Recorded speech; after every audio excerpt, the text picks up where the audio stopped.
Now, for decades, Dr. Olisa Agbakoba, senior advocate of Nigeria and former president of the Nigerian Bar Association, has been at the forefront of this country's search for good governance. As an activist, he was arrested and jailed several times for leading protest rallies against military rule in the 80s and 90s.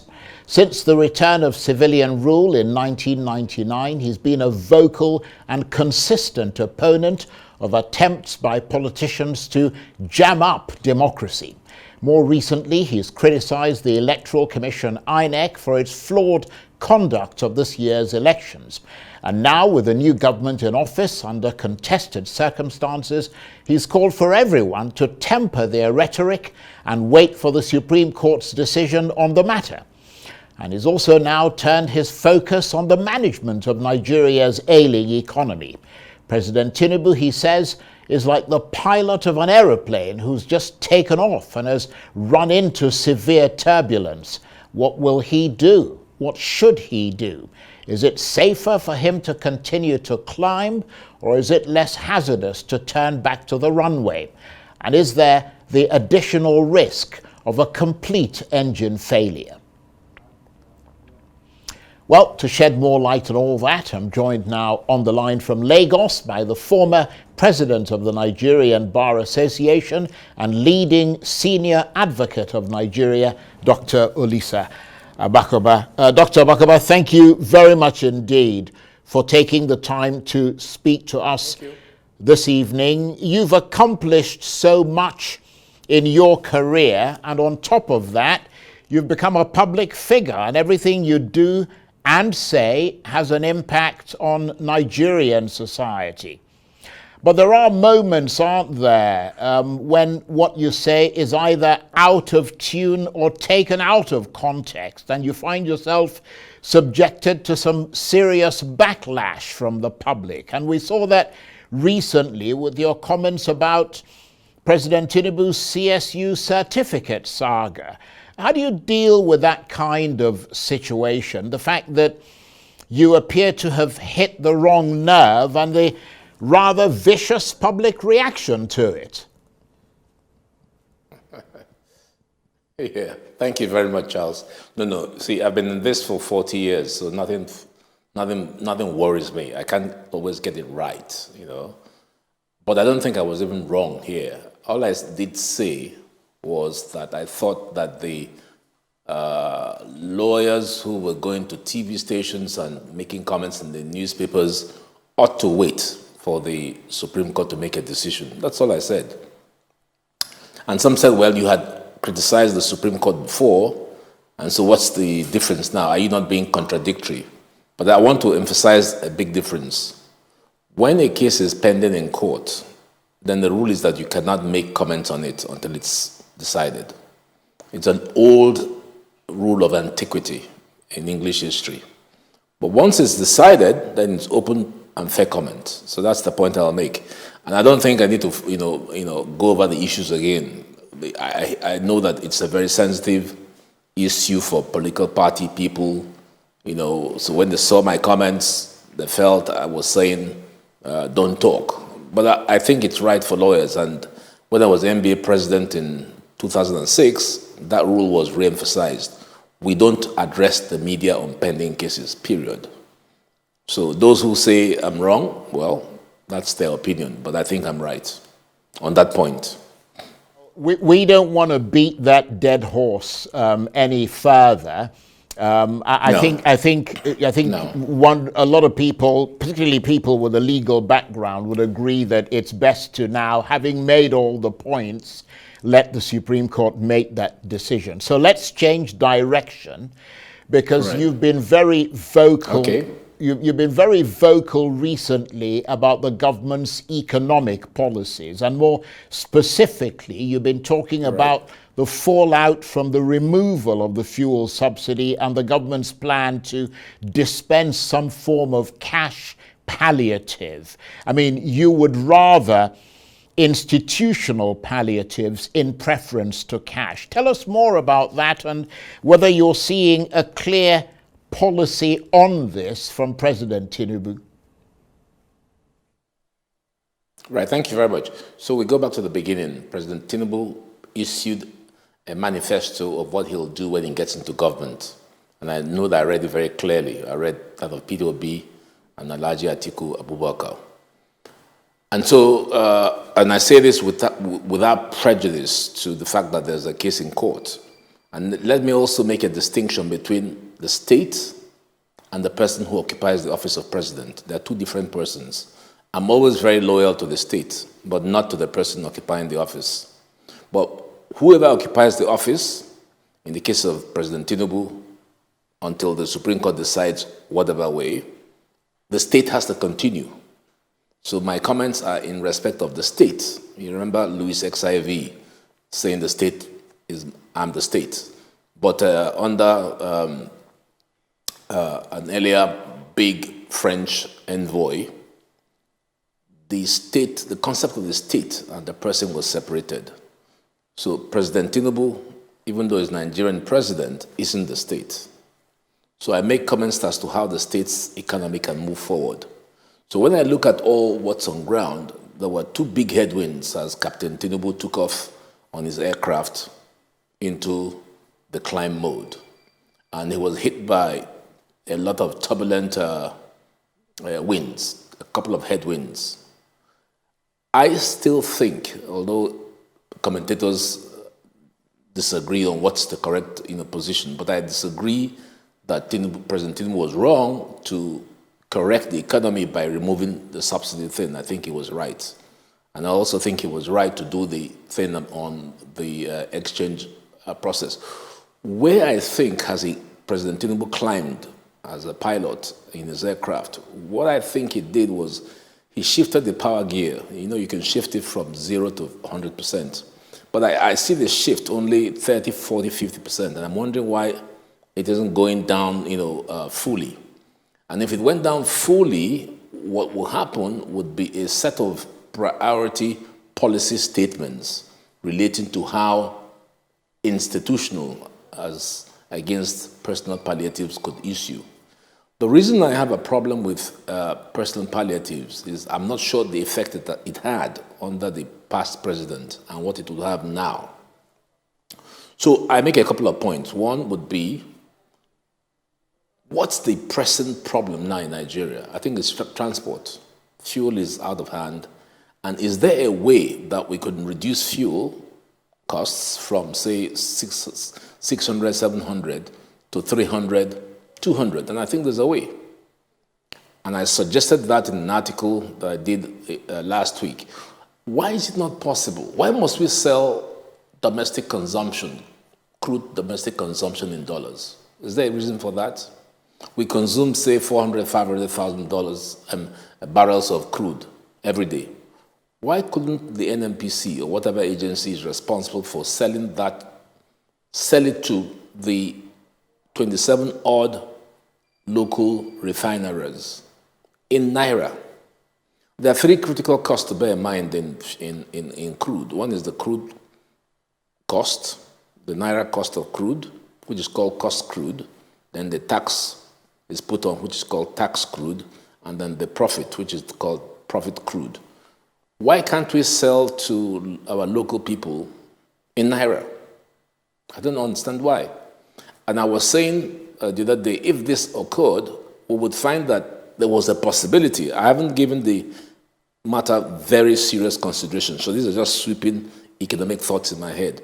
But I have a feeling that if we did some mathematics, we might see ourselves halving the price of fuel. And now, people might say, but are you not coming back to subsidy? And I say, no. Every government in the world does subsidy. Actually, right now, President Tinubu has introduced or reintroduced subsidy for fuel consumption without telling us. It's clear that if we applied international prices to fuel, it should be doing 1,000, 1,100, but it's only at 600 to 700. So let's stop all the hypocrisy.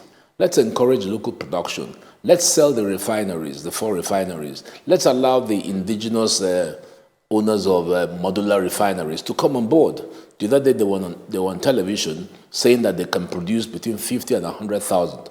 So if we collect and mop up all this, I think it will be possible to reduce the cost of crude. The difference between the subsidizing crude and PMS is that the thievery might stop. In the case of PMS, it was to a bunch of people. But in this case, for crude, the subsidy would go to those who are refining crude locally. Right. Well, and I feel very strongly that your that advice, would be of... Yeah, your advice is a good one, and I think that it's got considerable merit.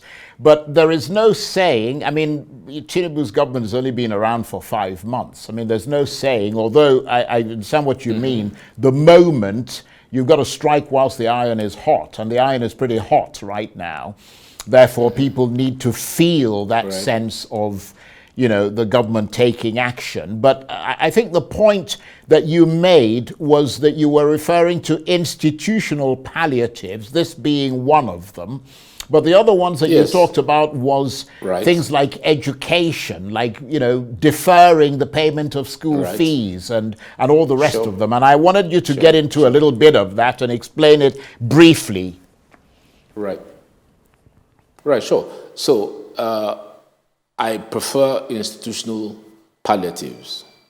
This is not to say that personal palliatives don't work, but I don't believe that they are really targeting those designed to get them. So institutional palliative is like quantitative easing. And so what you do, you identify. I mean, I'm not the president, so he's the one who has to do the study. All I can do is to suggest.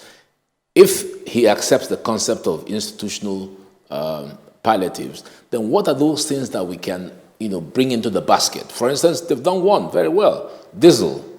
Diesel is 7.5% on VAT has been removed. So that's institutional palliative. It goes to everybody. When you say institutional, it means everybody is affected by the action of government. Then you identify all school children across the 36 states and say to them, fees are abolished for 2 years. That's institutional palliative. Go into the medical field and you do the same. And then you can go on and look for, say, 10 institutional items which, if you applied, would ease the lives of Nigerians that are going right now through great suffering. So that's what I meant by, you know, government should first of all realize that there's great suffering. And I was just, you know, reflecting on what is the meaning of economic policy. Economic policy means a policy designed for the empowerment and securing the lives and ensuring that we all in Nigeria have a good life. The Americans call it, in their Declaration of Independence statement, the pursuit of happiness. That is what economic policy is all about. It's not about GDP is going to do 9% and all those figures we see from the National Bureau of Statistics. Ask the average Nigerian on the street, what is it that I'm looking for? And I think what they're looking for is how government can create a packet of institutional benefits and palliatives that will make their lives better. And that's what I meant by... That's a very good point.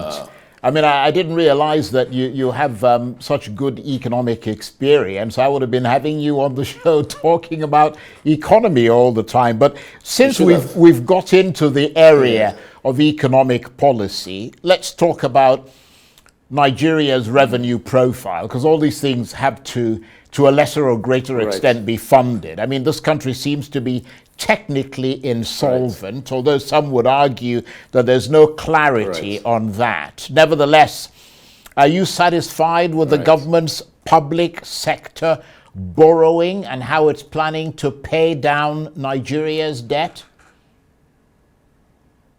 No, because you don't owe. If you say you're owing money, that means that you really can't pay. It's the case that Nigeria cannot manage its debt profile. So the starting point is to come up with some statistical scales. So I would do a PSBR, public sector borrowing requirement. Exactly how much do we need to borrow? We need to be sure about that. What are we borrowing for? We need to be sure about that. If I were anywhere near government and advising, I would say the first thing to do is to say, can we sustain our debt profile? We can't, it's too high. Then the second thing to say is, do we have the revenues to deal with this? Unfortunately, everyone, including President Tinubu's appointment of the tax reform committee, focuses on only one aspect of Section 162 public revenue profile. Section 162 of the Constitution provides two types of public revenue. One is tax, which is going very well, FIRS, petroleum profit tax, company, personal income tax, all of that. Nobody has ever thought about non-tax revenue. Now, non-tax revenue, I've done a study. I submitted a study to the last Minister of Finance, and I was happy that as a result of my letter, she publicly admitted that the government had 33 trillion naira in what is called MOFI. MOFI is the Ministry of Finance Incorporated. This keeps all Nigeria's assets. So if Nigeria has 33 trillion, and she called this a preliminary study, and she's been out of office for the last 6-7 months, so why is it not playing up in our entire financial calculations? If our current budget deficit is 12 trillion, and we have 33 trillion in MOFI, so what's the problem? Are we really broke, or is it that we're not looking for the revenues we ought to be looking for? I have 10 clearly identified sources of revenue, public revenue, that if systematically and pushed very hard, could in 2 years result in 100 trillion with about 6 million jobs. I need to hear government say something about that sort of thing. I mean, kudos to Minister Wiki. I like the takeoff he's made in Abuja. That's what I want to see everywhere across all the other ministries. Action. First, in aviation, yes, he's gotten off the ground. Sports minister seems to be pushing well. I heard him speak today. But apart from that, that's it. So we need to understand what's the policy of this government on the economy. And there are at least 3 things to look at. Macroeconomic, which is central bank. And by the way, Mr. Cardoso's unbanning 43 items sounds more like trade policy rather than monetary. I don't know that unbanning and saying, okay, you guys can now, source for Forex represents an advance in our economy. I would have loved to hear the Minister of Trade say more about that than Mr. Cardoso. Anyway, we need 3 things to converge: monetary, fiscal, and trade policy. These are the 3 things that need to converge. So we need to be very clear where we're going. And a lot of times I say to myself, we should recall that the Japanese yen is in a large domination compared to the dollar.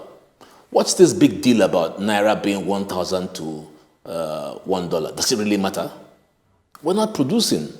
So the Naira should be the productive value rather than the numeric value. It doesn't matter whether the Naira is 5,000 to 1. What matters is what is being produced. Our production capacity right now is very poor. So this is where I expect Captain Tinubu on board his aircraft as he's lifting off to push down the throttle and create a policy, a very clear policy on trade. Do we want to shut our markets? Do we want to make it protective so that our local manufacturers can have the confidence to develop business? Now, if all of this is playing out, then in a year or 2, we should begin to see the impact of excess revenue rather than a depleted revenue pause that we see today. That's a very interesting analysis.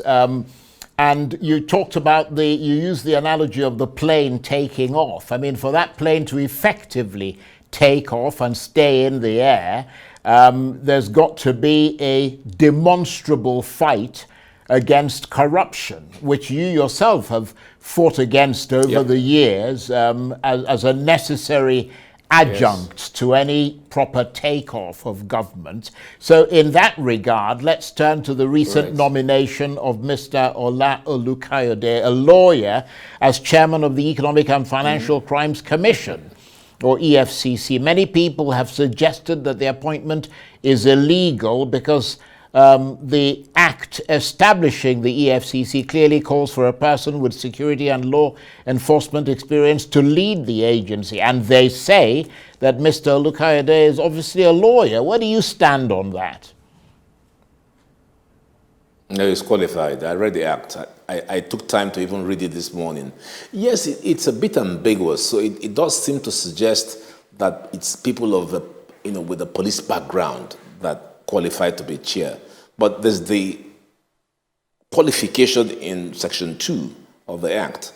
And I'm happy to say, that, well, my own interpretation would be that Mr. Olukayode does actually qualify. That's not the real issue. The real issue is the EFCC itself, legally created. The EFCC is a law enforcement agency. If you look at Section 2, it's a law enforcement agency. And when Mr. Bauer was in office, I saw him and I told him that I didn't think that the EFCC was validly created. Neither did I think he deserved to be in office, which is why I was the first person to say he ought to be removed. And I'm happy President Tinubu removed him. So the real question, and I hope the Attorney General of the Federation would look at it, and I think I heard him say when he was being screened for appointment that the EFCC is too many things in one. I don't know anywhere in the world where we have an EFCC that does three things: investigates crimes, prosecutes crimes, and recovers. In the UK, the gold standard is that the Crown Prosecution Service is involved only in prosecution.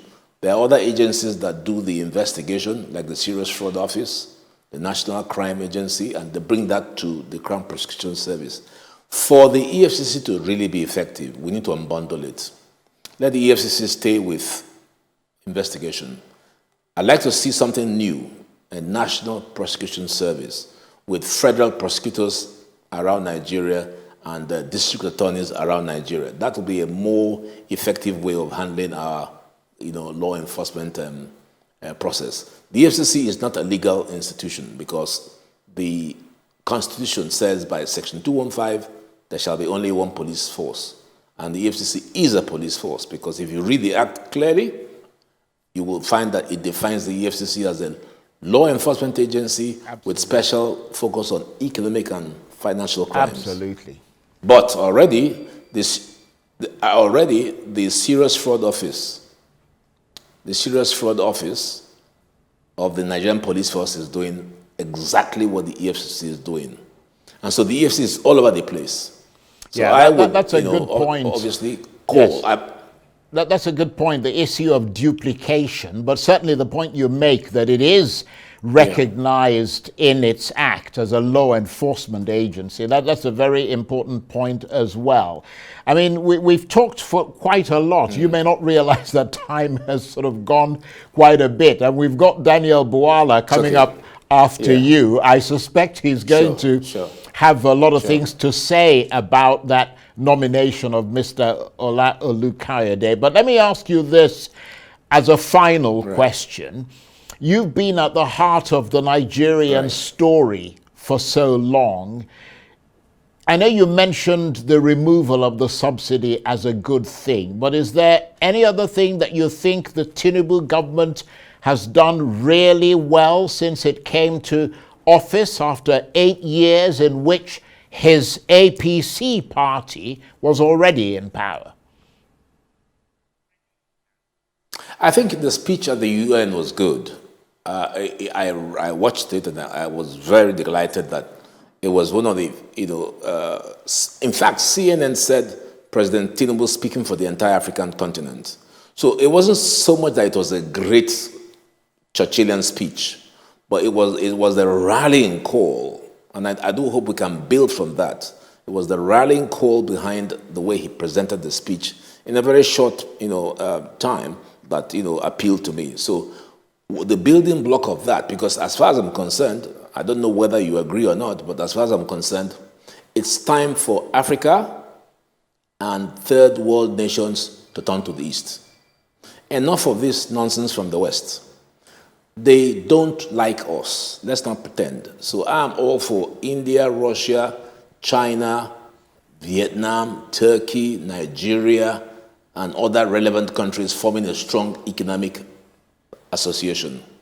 And if that is what I'm pulling for, I'd like to see Tinubu use that speech at the UNGA to develop a strong association of countries that are outside the control of the Western nations and its multilateral agencies like the World Bank and IMF. Dr. Olisa Agbakoba, it's been absolutely brilliant talking with you and very, very instructive. Thank you very much indeed. And Dr. Agbakoba is the former president of the Nigerian Bar Association and a leading senior advocate of Nigeria. He was talking to me there from Lagos.